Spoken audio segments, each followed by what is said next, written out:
Welcome back, and thank you for tuning in to Cheating Stories Hub.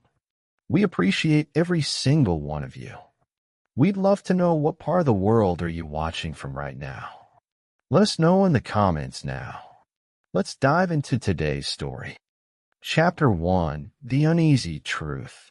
The moment I walked into the hospital room, I felt it. Something wasn't right. It wasn't just Lila's pale face or the rhythmic beeping of the machines surrounding her.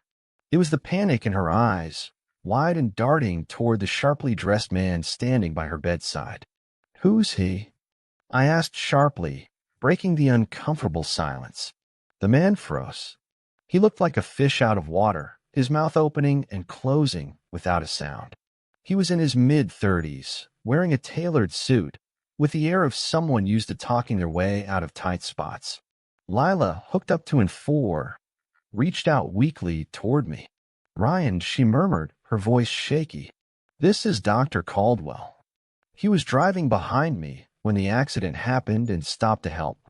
Her explanation didn't sit right with me. Dr. Caldwell seemed too nervous for someone who had just performed a good deed.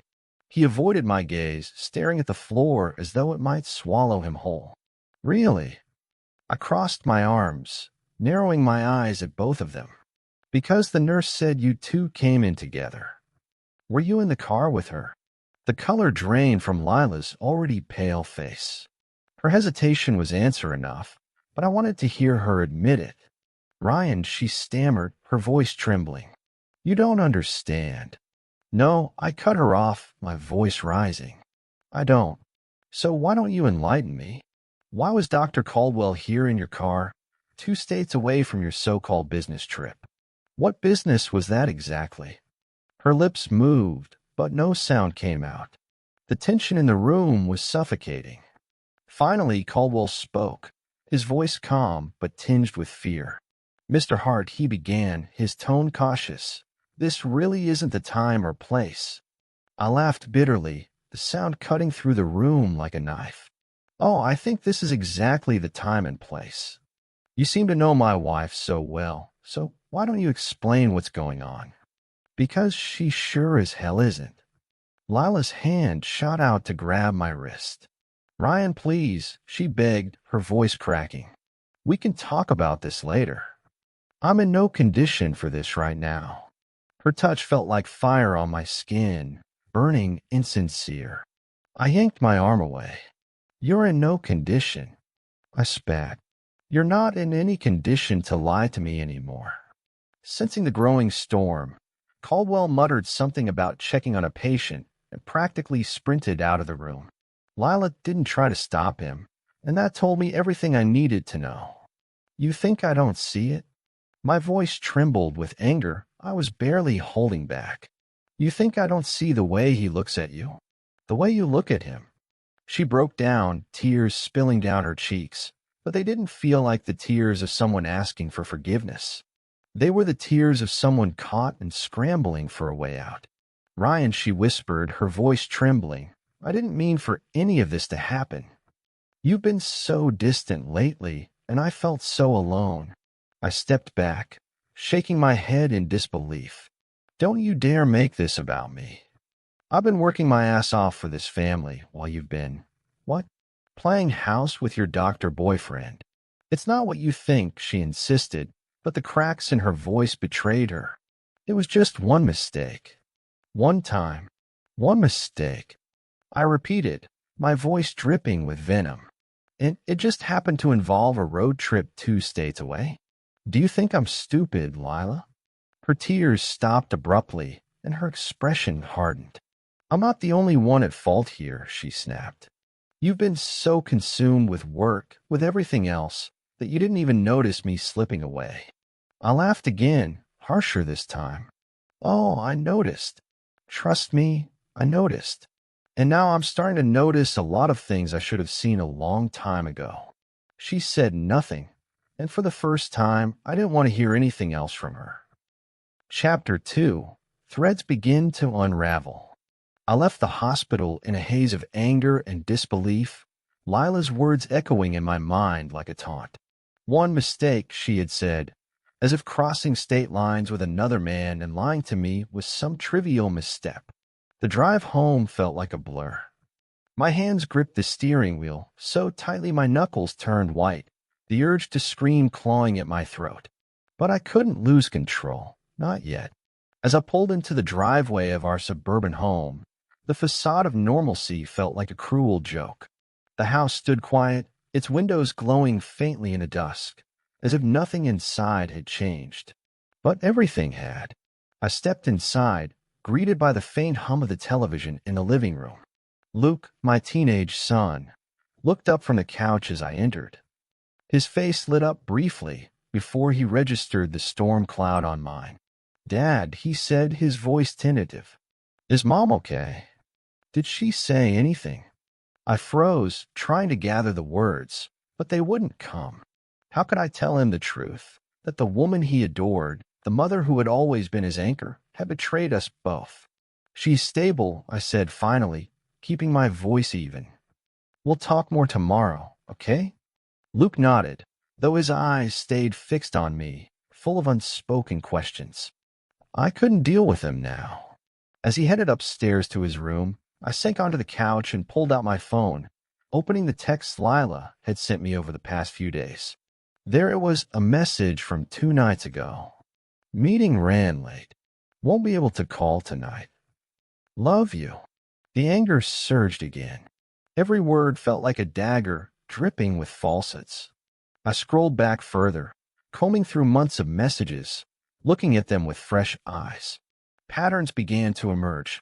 Long stretches of silence during her supposed business trips, vague replies when I'd asked about her whereabouts, and messages sent late at night when she thought I wasn't paying attention. And then I found it a recurring number. Not saved in her contacts, but appearing too frequently to be random. My heart raced as I dialed it. The phone rang twice before a man's smooth, confident voice answered. "Hello." I didn't respond immediately, my mind spinning. Keeping my tone sharp, I finally asked, "Who is this?" There was a pause. I could almost hear him calculating his response. "This is Jason," he said cautiously. "Who's asking?" Jason. The name hit me like a punch to the gut. Not Dr. Caldwell. Not some faceless stranger. Jason was someone we both knew, someone who had been around our family for years. "You know exactly who this is," I said, my voice cold. "Ryan Hart, Lila's husband." The silence on the other end stretched uncomfortably long. When Jason finally spoke, the confidence in his voice was gone. "Ryan, look," he started, his tone shifting to something almost pleading. "This isn't the time or place." I cut him off. "You had plenty of time and plenty of places, didn't you? Stop hiding and tell me the truth. How long has this been going on?" Another pause, then the line went dead. He'd hung up. I stared at the screen, fury boiling over. This wasn't just a misunderstanding or a single moment of weakness. This was calculated, deliberate, and far more insidious than I had imagined. My hands trembled as I typed Jason's name into a search engine, looking for anything I might have missed. The results showed nothing surprising. His work, his social media, his carefully curated image as a family man. But it was all a lie. The betrayal wasn't just Lila's. It was his too. Jason had sat at our table, laughed at my jokes, talked about his career. All the while, he'd been stabbing me in the back. I slammed the laptop shut and buried my head in my hands. The anger I'd been holding back threatened to consume me, but beneath it was something worse, doubt. If Lila had been capable of lying to me for so long, what else had I missed? The thought of Luke twisted my gut. He'd been through enough already, especially after the paternity test results a year ago confirmed he was my son, a fact that had been called into question after Lila's past affair came to light. Now here we were again, another lie, another betrayal. I pulled up Lila's phone records, searching for more evidence, and stumbled upon something that made my heart stop. The second phone number, one that didn't belong to Jason, appeared regularly over the years. Payments from her personal bank account to an untraceable name, a Timmons, were just as frequent. Who the hell was Timmons? I grabbed my car keys and headed out. If I was going to get answers, I needed to confront someone directly. Jason might have been a coward, but I wasn't done with him yet. I remembered the address of his office. He bragged about it at one of our backyard barbecues. The office building was sleek and modern, all glass and steel. I stormed past the receptionist, ignoring her protests, and found Jason's name on the directory. When I reached his floor, I didn't bother knocking. I pushed open the door and found him sitting behind his desk, startled. "Ryan," he said, standing quickly. "What are you doing here?" I closed the door behind me, my voice low but seething. "We're past small talk, Jason. Start explaining. Who is Timmons?" He froze, the color draining from his face. For a moment, he looked like he might deny everything, but then he let out a bitter laugh and leaned back in his chair. "You really don't know, do you?" he said, his tone shifting to something smug. "Don't play games with me," I snapped. "Who is it? What does Lila have to do with them?" Jason's expression darkened. "It's not my story to tell." "That's not an answer." I stepped closer, my fists clenched. "You've already lied to me. Sat at my table. Pretended to be my friend. So either start talking or I swear." "Fine." Jason barked, his voice rising. "You want the truth? Ask Lila. But I promise you, whatever you think you know, it's worse." I stared at him, my anger giving way to something colder, determination. "Trust me, Jason," I said, my voice low. "I will." Chapter 3. The Web Titans. The drive back from Jason's office was tense, my thoughts spiraling with every mile. His cryptic words, "Whatever you think you know, it's worse," echoed in my head like a warning. He had folded too quickly, his guilt seeping through the cracks of his bravado. But if Jason wasn't willing to give me answers, there was still one person who owed me the truth. Lila. I pulled into the driveway just as the evening shadows began to creep over the neighborhood. The house was eerily quiet, as if it, too, was bracing for what was to come. Luke was nowhere to be seen, likely upstairs in his room trying to make sense of everything. I couldn't drag him further into this, at least, not yet. I grabbed my phone and scrolled back to Lila's recent texts. There were dozens of excuses, carefully crafted lies, and a handful of messages that suddenly felt glaringly out of place. One in particular caught my attention, a message from 3 weeks ago during her last business trip. "Meeting an old friend while I'm in town. Don't wait up, love you." An old friend. I clenched my jaw, the words replaying in my mind. It was laughable how much I had let slide, how I'd allowed myself to trust her even after the cracks in our marriage had begun to show. Enough was enough. The hospital was quiet when I arrived, the sterile scent of disinfectant clinging to the air. Lila's room was dimly lit, her figure barely visible under the thin hospital blanket. She turned toward me as I entered, her face pale but watchful. The weariness in her eyes was undeniable, but I wasn't here to pity her. "Ryan," she said softly, her voice fragile, "I didn't think you'd come back tonight." "I didn't come for small talk," I replied coldly, stepping closer to her bed. "Who is Timmons, Lila?" The name hit its mark. Her face tensed, her body stiffening as though she'd been struck. For a moment, she said nothing, her lips pressed tightly together. "Don't lie to me," I warned, my voice sharp. "I know about the payments. I know it's been going on for years. What I don't know is why. So start talking." She looked down, her fingers twisting the edge of the blanket. "I was going to tell you," she whispered, her voice barely audible. I scoffed. "Save it. You weren't going to tell me anything.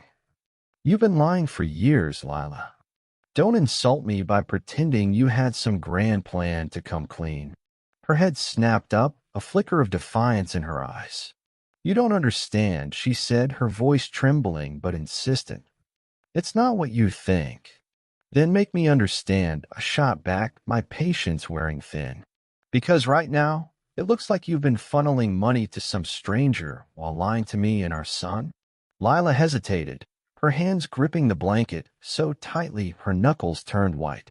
Finally, she spoke, her words slow and deliberate. Timmons isn't a stranger. She's Rachel Timmons. I blinked, confused. Who the hell is Rachel Timmons? Lila faltered, her voice cracking. She's someone I knew a long time ago. She's my son's guardian. The room seemed to tilt as her words sank in. Your son's guardian? I repeated, each word like a foreign object in my mouth. What the hell are you talking about? Lila's face crumpled, tears spilling down her cheeks. I had a child before I met you, Ryan, she confessed, her voice shaking. I was barely out of high school. My parents, they made me give him up. They said it was the only way to save my future. The air in the room felt heavy, suffocating. My mind reeled, struggling to process what she was saying. You had a child, I said slowly, my voice low and dangerous. And you've been hiding this from me for nearly 2 decades? I didn't have a choice, she cried, her voice rising. I was scared. I didn't know how to tell you without losing you. I stepped back, my head shaking in disbelief. So instead, you kept it a secret? You funneled money to Rachel Timmons all these years, pretending everything was fine. Lila nodded, her tears falling faster now. I just wanted to make sure he was okay, she whispered. To make sure he had everything he needed. And Jason? I asked, the name dripping with venom. What's his role in this? Her reaction was immediate. Her face hardened, a flash of panic crossing her features before she quickly masked it. Jason doesn't have anything to do with this, she said too quickly. Don't lie to me, I snapped, stepping closer. He knows something. He's been involved in all of this, hasn't he? Lila's silence spoke volumes. Her gaze dropped to the blanket, and I felt the last thread of my patience snap. You know what? I said, my voice icy. I don't need your half-truths. I'll find out on my own. I turned to leave, but her voice stopped me. Ryan, wait, she said desperately. There's more. I turned back, my stomach tightening. What now? She hesitated, her lips trembling. It's about Luke, she whispered. My heart stopped. What about Luke? Lila's voice cracked as she spoke. When I had him, I wasn't sure. I wasn't sure if you were his father. The words hit me like a physical blow, leaving me breathless. What are you saying? I demanded, my voice rising. That there's a chance Luke isn't mine. She nodded, fresh tears spilling down her cheeks. I didn't know for sure until after he was born. But by then, I was too scared to tell you. I stared at her, the weight of her confession crushing me. You've lied to me about everything, I said, my voice trembling with rage.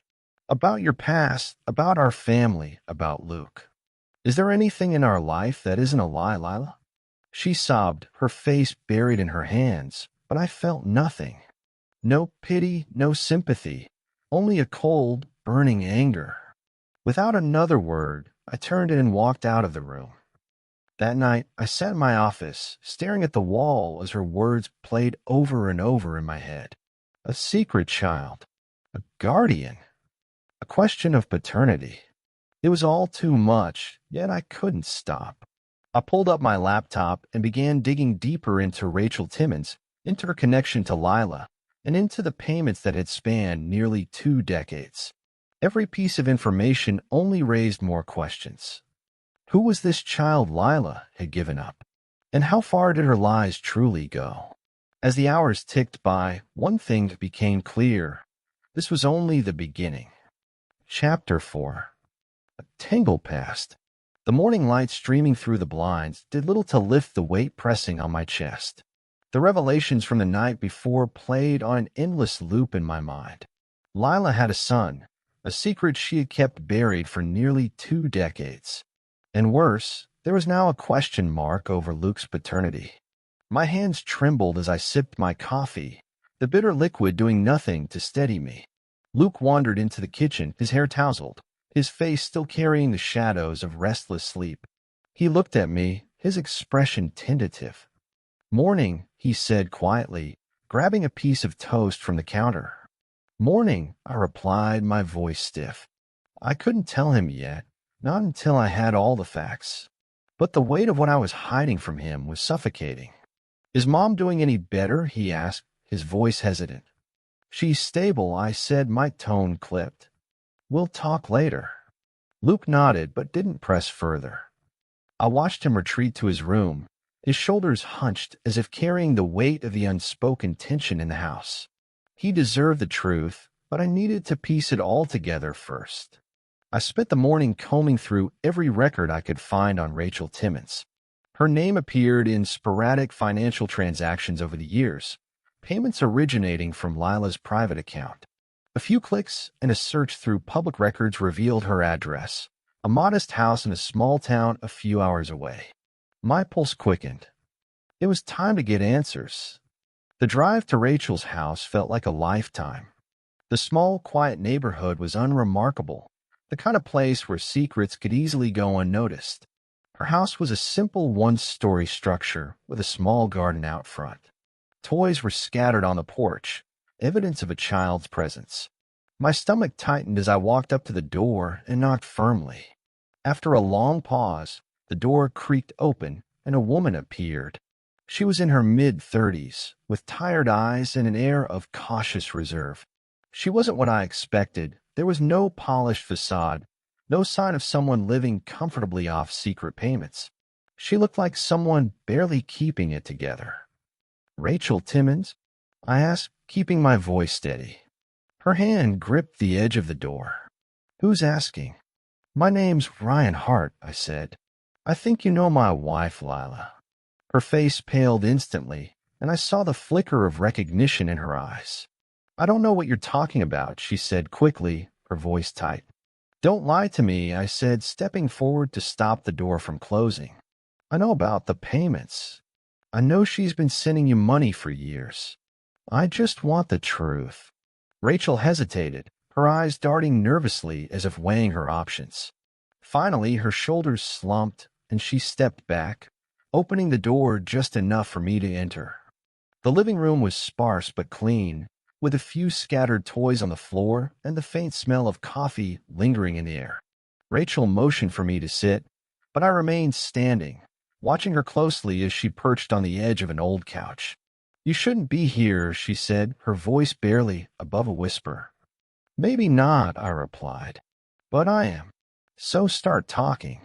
She sighed heavily, her hands wringing nervously in her lap. "It's not what you think," she said finally. "Then explain it to me," I pressed.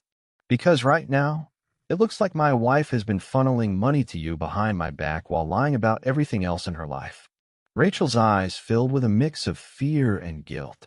She took a deep breath, as if summoning the courage to speak. "She wasn't sending me money for me," she said, her voice trembling. "It was for my son." Her words hit me like a freight train. "Your son," I repeated, my mind scrambling to connect the dots. "What does your son have to do with Lila?" Rachel's gaze dropped to the floor, her hands clutching at the fabric of her jeans. "He's not just my son," she whispered. "He's hers too." The room spun. The air felt thick, suffocating. "What the hell are you talking about?" I demanded. Rachel looked up at me, tears streaming down her face. "Lila had him when she was young," she said, "before she met you. Her parents made her give him up, but she never let go. She made me promise never to tell anyone, especially you." I staggered back, the weight of her words crashing down on me. A child. Lila had a child, and she had kept it hidden from me for nearly 20 years. "And the money?" I asked, my voice barely steady. "She wanted to make sure he had a good life," Rachel said. "School, clothes, medical bills. She's been helping since the day he was born." I sank into a nearby chair, my mind reeling. This wasn't just a betrayal. It was an entirely separate life she had kept from me. "Does he know?" I asked, my voice hoarse. "Does her son know who she is?" Rachel shook her head. "No," she said softly. "He thinks I'm his only parent. For a moment, I couldn't speak. The room felt too small, too quiet. Finally, I stood, my hands trembling. "You're going to tell him," I said firmly. "And so is she." Rachel's face crumpled. "Please, Ryan," she pleaded. "He doesn't deserve this. Neither does your son. Neither does Luke," I shot back, my voice rising. "But here we are. You want to protect him? Then you'd better pray Lila comes clean before I do." Without another word, I turned and walked out, slamming the door behind me. The truth was out now, but it wasn't enough. There were still pieces missing, and Lila was going to give me every single one of them. When I got home, Luke was sitting on the couch, staring blankly at the television. He looked up as I entered, his face full of unspoken questions. "Dad," he asked, his voice quiet, "what's going on? Did you find out anything?" I hesitated, torn between protecting him and telling him the truth. But he deserved to know, even if it broke him. I sat down across from him, my heart heavy. "Luke," I began, my voice steady but low, "there's something I need to tell you. Something about your mom." "I was scared," she cried. "I was young when it happened, and my parents, they forced me to give him up. I thought I could move on, but I couldn't. I've been trying to do right by him, but I didn't want to lose the family I built with you." Luke shook his head, his face contorted with anger.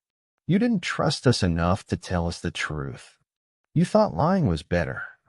Do you know how messed up that is?" Lila sobbed, burying her face in her hands, but Luke wasn't finished. "And what about me?" he demanded. "What about the fact that you weren't sure if Dad was even my father? Did you think you could keep that hidden forever, too?" Her head snapped up, panic flashing in her eyes. "Luca, don't," he said, his voice trembling. "Don't give me more excuses. Just tell me the truth." Lila's tears fell harder, and she looked to me, silently pleading for help. But I stayed silent, my expression cold. Finally, she spoke, her voice shaking. "When I found out I was pregnant, I didn't know who the father was," she admitted. "It could have been Ryan, but it could have been someone else too. When you were born, I wanted to believe you were his, and when the test confirmed it, I thought it didn't matter anymore." "But it does matter," Luke said, his voice breaking. "It matters because you lied. You made me live a lie." The room fell silent, the weight of the confrontation hanging heavy in the air. Lila's sobs quieted, and Luke turned to me, his face hard. "I want the test," he said again. "You'll have it," I promised. Later that night, back at the house, I found Luke sitting on the back porch, staring into the darkness. I joined him, the cool night air brushing against my face. "Are you okay?" I asked. He shrugged. "I don't know," he admitted. "I don't know what to feel right now." I placed a hand on his shoulder. "No matter what happens, we'll get through this together. You and me. Always." He nodded, his jaw tight. "I just want the truth, Dad. I need to know." I nodded, my resolve hardening. "We'll find it." Chapter 6, Truth in Black and White. The days leading up to the DNA test felt like an eternity. Every conversation with Luke was strained, the weight of uncertainty hanging over both of us. The once comfortable rhythm of our lives had been shattered, replaced by an uneasy silence. Lila's betrayal had taken so much from us already, and now we were left questioning the very foundation of our family. The test itself was straightforward, a swab of the cheek for both Luke and me, processed by an independent lab to ensure accuracy. The nurse who administered it was kind but brisk, unaware of the emotional minefield we were navigating. Luke sat stiffly through the process, his jaw tight, his eyes betraying the storm raging within him. "It'll take a few days for the results," the nurse said as we left. "We'll notify you as soon as they're ready." Those few days felt like a lifetime. Back at the house, Luke retreated to his room, leaving me alone with my thoughts. I stared at the photos on the wall, the smiling faces from family vacations, birthday parties, and holidays. Each one felt like a lie now, a carefully constructed facade hiding the cracks beneath the surface. Late that night, I couldn't sleep. I found myself back in my office, scrolling through old messages, bank statements, and every scrap of information I had collected. The name Rachel Timmons still loomed large in my mind. Who was she really? And how deep did her connection to Lila run? I searched for Rachel's name again, digging into public records, and stumbled upon something that made my heart stop. A man named Alan Timmons, listed at the same address as Rachel for several years, had a criminal record, a series of fraud charges and lawsuits spanning over a decade. He wasn't just some distant relative or a neutral party in all of this. He was a liability, and Lila had been funneling money to his household. The pieces began to fall into place. The payments weren't just about ensuring the child had a good life. They were about keeping Alan quiet. The following morning, I called Jason.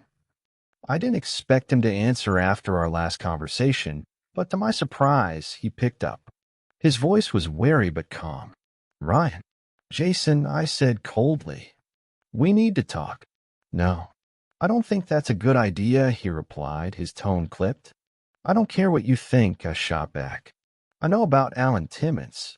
I know about the payments. If you don't want me digging further into your involvement, you'd better start talking."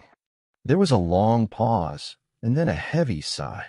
"Meet me at the park near the old library in an hour," he said finally. "I'll tell you what I know."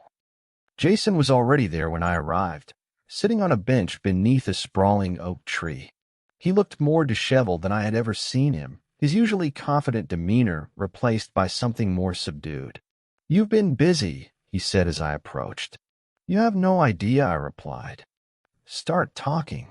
He hesitated, rubbing his hands together as if trying to summon the courage to speak. "Alan is Rachel's ex-husband," he began. "But more importantly, he's trouble. He's been blackmailing Lila for years." I felt my chest tighten. Blackmailing her? For what? Jason looked me in the eye, his expression grim. "For everything. He knows about the child, about the adoption, and about the payments. When he found out Lila was financially supporting Rachel, he saw an opportunity. He threatened to expose the truth unless she started paying him too. And you knew about this?" I demanded, my voice rising. "You helped her cover it up." "I didn't know everything at first," Jason admitted. "Lila came to me when Alan's demands escalated. She was terrified of losing you, of what it would do to Luke. She begged me to help. By lying to me," I said bitterly. "By playing the part of the concerned friend while you covered her tracks." Jason's jaw tightened. "I didn't do it for her," he said quietly. "I did it for the boy. He's innocent in all of this, Ryan." I stepped closer, my fists clenched. "And what about Luke? What about the lies she told him? What about the damage this has done to our family?" Jason didn't respond. He looked away, guilt written across his face. "This ends now," I said firmly. "I'm done playing her games. I'm done cleaning up her messes." The call from the lab came 2 days later. I was sitting in the kitchen, staring blankly at the floor, when my phone buzzed. My heart pounded as I answered. "Mr. Hart," the voice on the other end said, "we have the results of your paternity test. Would you like me to read them to you?" "Yes," I said, my voice barely steady. There was a pause, and then the words that changed everything. "The results confirm that you are the biological father of Luke Hart." Relief washed over me, so overwhelming that I had to grip the edge of the counter to steady myself. Whatever else had been taken from me, this truth remained. Luke was mine. I called him downstairs, and when I told him the results, his reaction was immediate. His shoulders sagged, and for the first time in days, he smiled, a small, genuine smile that lit up his face. "I told you," I said, pulling him into a hug. "You're my son. Nothing will ever change that." The relief was short-lived. There was still the matter of Lila, of her lies, the tangled web she had spun. I returned to the hospital that evening, determined to confront her one last time. When I entered her room, she looked up at me, her face pale and tear-streaked. "The test came back," I said, my voice cold. "Luke is my son." Lila nodded, fresh tears spilling down her cheeks. "I'm glad," she whispered. "Don't," I snapped. "Don't pretend like you care. You've lied to me, to Luke, to everyone. This stops now." "I didn't want to hurt you," she cried. "I was just trying to protect us." "No," I said firmly. "You were trying to protect yourself. But it's over, Lila. The lies, the secrets, they've destroyed everything." Her sobs filled the room, but I felt nothing. The weight of her betrayal had crushed any sympathy I might have had left. "I'm filing for divorce," I said finally, my voice steady. "And I want to make sure Luke is never dragged into your mess again." Lila didn't respond. She simply buried her face in her hands, her sobs muffled as I turned and walked out of the room. Chapter 7. Rebuilding the Pieces. The divorce proceedings were grueling, filled with endless paperwork, court dates, and tense confrontations with Lila. She cried during every session, painting herself as the victim of circumstances beyond her control, but the evidence was undeniable. Her hidden accounts, the payments to Rachel and Alan Timmons, and Jason's testimony about her long-standing deception left little room for sympathy. The court saw through her performance. I was granted full custody of Luke, and Lila was ordered to undergo therapy before she could petition for visitation. Watching her walk out of the courtroom, her head low and her shoulders slumped, I felt no triumph, only a bittersweet sense of closure. The life we had built together was over, destroyed by her lies, but I still had Luke. That was all that mattered. Back at home, the quiet felt different now. It wasn't the oppressive silence of uncertainty, but the calm that comes after a storm. Luke and I spent the days finding a new rhythm, one that didn't revolve around the shadow of Lila's secrets. It wasn't easy. There were moments when the weight of everything threatened to pull us down, but we leaned on each other, determined to move forward. One evening, Luke joined me on the back porch, where I had taken to sitting with a cup of coffee, watching the sun dip below the horizon. He sat beside me, his face thoughtful as he stared at the sky. "Dad," he said finally, breaking the silence, "do you think Mom ever really loved us? Or was it all just fake?" His question hit me harder than I expected. I thought about everything Lila had done, the years of lies and betrayal, and the moments of joy and love that now felt tainted. "I think your mom loved us in the only way she knew how," I said carefully. "But love isn't just a feeling. It's about choices, Luke. And her choices hurt us." He nodded, his jaw tightening. "Do you think we'll ever be okay again?" I reached out and put a hand on his shoulder. "We're already getting there," I said. "It's going to take time, but we'll be okay. You and me, we're a team." He smiled then, a small but genuine smile, and the sight of it made the weeks of turmoil feel almost worth it. Over the next few months, Luke and I rebuilt our lives piece by piece. I threw myself into my work, not to escape, but to ensure we had stability. Luke started therapy, which gave him an outlet for the anger and confusion he had been carrying. Together, we navigated the new normal, supporting each other as we healed. Occasionally, Lila would reach out, her messages laced with regret and promises of change. I never responded. She had made her choices, and now she had to live with the consequences. My focus was on Luke and the future we were building. One afternoon, I received a letter in the mail, a neatly written note from Rachel. She apologized for her role in the deception, explaining that she had only wanted to protect her son. She included a photo of him, a boy with Lila's dark eyes and a shy smile, standing next to Rachel on what appeared to be their front porch. For a moment, I felt a pang of something I couldn't quite place. It wasn't anger or resentment, just a deep, quiet sadness for the life Lila might have had if she had made different choices. But I folded the photo back into the envelope and put it away. That chapter was closed.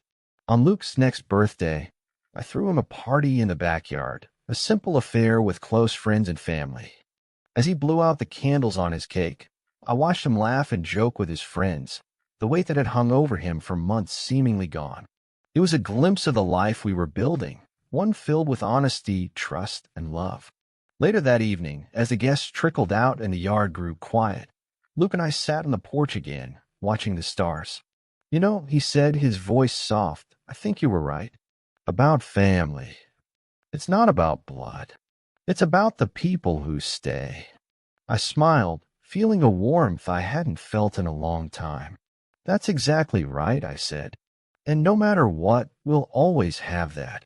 The stars above us twinkled like promises, and for the first time in months, I felt a sense of peace. Life had thrown us into chaos, but we had come out stronger, bound by the truth and the love that Lila's lies could never destroy. The past was behind us now, and the future, our future, was ours to shape.